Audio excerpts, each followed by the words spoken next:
हाँ। मिशन है यही। तो जावेद साहब, जब इतनी कमजोर हुकूमत है तो फिर इसको क्यों मजबूरी बन गई है मियां नवाज शरीफ की हुकूमत बनाना, जब मियां फजलुर रहमान साहब साथ नहीं है, पीपल्स पार्टी भी उस तरीके से साथ नहीं है जिस तरह पीडीएम में साथ थी। अभी कल हम देख रहे थे कि उमर अयूब साहब ने, जो पीटीआई के जनरल सेक्रेटरी हैं, वो दावा कर रहे हैं कि चंद दिन में उनकी 40 नशस्तें वापस आ जाएंगी, उनके नंबर्स पूरे हो जाएंगे और फिर वो हुकूमत बनाने की पोजीशन में होंगे। तो जब उनके नंबर्स भी ज्यादा हैं तो फिर मुस्लिम लीग नवाज उनको ये मौका क्यों नहीं दे रही कि आप बनाएं हुकूमत और अपने नंबर्स आप पूरे करके दिखाएं? असूली तौर पर तो मैं पहले शुरू में ये बात कर चुका हूँ कि असूली तौर पर तो उनको ही मौका मिलना चाहिए। जिस जमात की अक्सरियत पार्लियामान में ज्यादा हो, जो जमात अक्सरियत रखती हो, उसको ये अख्तियार देना चाहिए, उसको ये दावत देनी चाहिए, उसे ये मौका देना चाहिए कि हुकूमत बनाए।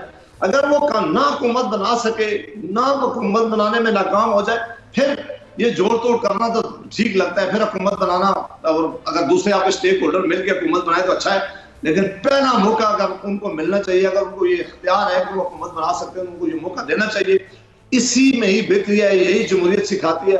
अदरवाइज अगर इस तरह की हुकूमत बना भी ली जाए तो ये बहुत पायदार हुकूमत ना होगी, ना चल सकेगी, और ना ही पाकिस्तान में को डिलीवर करने में कामयाब हो। लेकिन जावेद साहब, पहले तो उनके मैंडेट को तस्लीम करना होगा, पहले उनको एज पार्टी तस्लीम करना पड़ेगा, चूंकि जब मियां नवाज शरीफ साहब ने भी, आपको याद होगा, इलेक्शन डे पर उसके नेक्स्ट डे 9 फरवरी को जब उन्होंने एक वो विक्ट्री स्पीच की, जबकि वो सबसे ज़्यादा वोट हासिल करने वाली पार्टी तो नहीं थी, लेकिन उन्होंने कहा कि हमारी पार्टी सिंगल लार्जेस्ट पार्टी है, और आज़ाद उम्मीदवारों को उन्होंने एक पार्टी कंसीडर नहीं किया। उनको जो वोट पड़ा है, बहरहाल वो तो उनकी एक पार्टी की बुनियाद पर पड़ा है ना, वो तो पार्टी का वोट है, वो आज़ाद उम्मीदवारों का वोट तो नहीं है। देखिए, वो आज़ाद उम्मीदवार किसी बाकी जमातों में शायद जा नहीं रहे हैं। वो आप भी जानते हो और मैं भी जानता हूँ कि उन्हें जो ज्यादा वोट मिला है वो तहरीक इंसाफ का वोट मिला है। वो तहरीक इंसाफ किसी भी शक्ल में आज भी वो खड़े। अब ये डिटरमिन करना आगे ये बात है कि क्या वो उनकी आइडेंटिटी क्या होगी। वो एज ए किसी जमात के तौर पे अपने आप को इंट्रोड्यूस करवाते हैं, किसी ग्रुप के तौर पे इंट्रोड्यूस करवाते हैं, किसी और जमात में जाके कुछ शेल्टर लेते हैं, वो तो डिटरमिन करना होगा। लेकिन अभी तक उनकी एक बड़ी तादाद जो है उसने ये फैसला करना है कि किस तरफ खड़ी होगी, और उनकी खासी बड़ी तादाद है, और वो बहुत सारी सीटों में अभी भी क्लेम भी कर रहे हैं कि हमारी बहुत सारी सीटें हैं जिनका फैसला इलेक्शन कमीशन के पास है या मुख्तलिफ है जो फोरम है उनके पास पेंडिंग है। ये फैसले आने उसके बाद डिटरमिन होगा कि ये ग्रुप बड़ा जो है वो किधर जाएगा। लेकिन एक बड़ा ग्रुप अब पार्लियामान में बाकी सियासी जमातों से ज्यादा तादाद में इस वक्त पार्लियामान में मौजूद है। उनको ये हक हासिल जरूर है कि वो पाकिस्तान के बारे में फैसला करते हैं कि हुकूमत अब बनाते हैं, हुकूमत बनाने में कामयाब होते हैं, उनके साथ कुछ लोग मिलते हैं, उनके साथ कुछ जमातें मिलती है कि नहीं मिलती, ये उनको हक जरूर है कि वो ये काम करें। और जिस तरह जावेद साहब इस आज़ाद ग्रुप के लोगों को अपनी जानिब खींचने की कोशिश की जा रही है, अभी हमने वो एक वसीम कादिर साहब जो कि पीटीआई के लाहौर के जनरल सेक्रेटरी थे, उन्होंने नून लीग में शमूलियत इख्तियार की, मरियम नवाज साहिबा के साथ उनकी तस्वीर भी आ गई।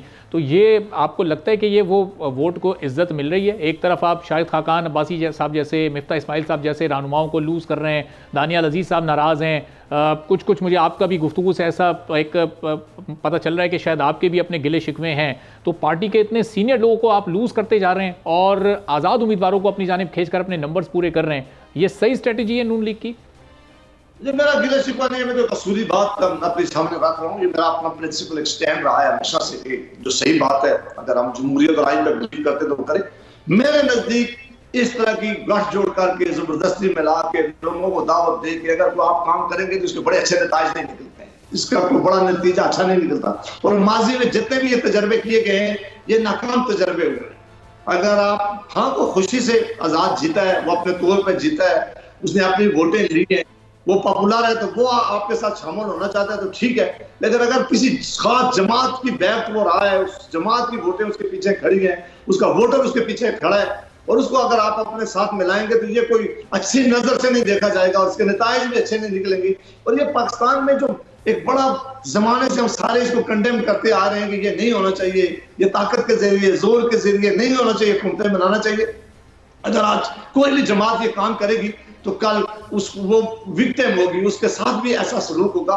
तो बेहतरी यही है कि अगर कोई तो बंदा अपने तौर पर जीता है, वाकई वो विलिंगली आपके पास आना चाहता है, विलिंगली वो आपके नजरिए से वो एग्री करता है, वो समझता है कि आप बेहतर हैं, तो वो तो उसका अख्तियार हासिल है, वो ये करना चाहिए। लेकिन अगर आप खुद उसको ऐसा जबरदस्ती या किसी और तरीके से या किसी लालच के जरिए या किसी वजारत के जरिए या इक़्तिदार में शामिल करके हुकूमत बनाना चाहते हैं, तो ये तरीकाकार जो है ये बहुत अच्छी नजर से नहीं देखा जा सकता और ना इसको जो है इसको अप्रिशिएट किया जाएगा। सब्सक्राइब करें और बेल दबाएं ताकि कोई खबर रह न जाए।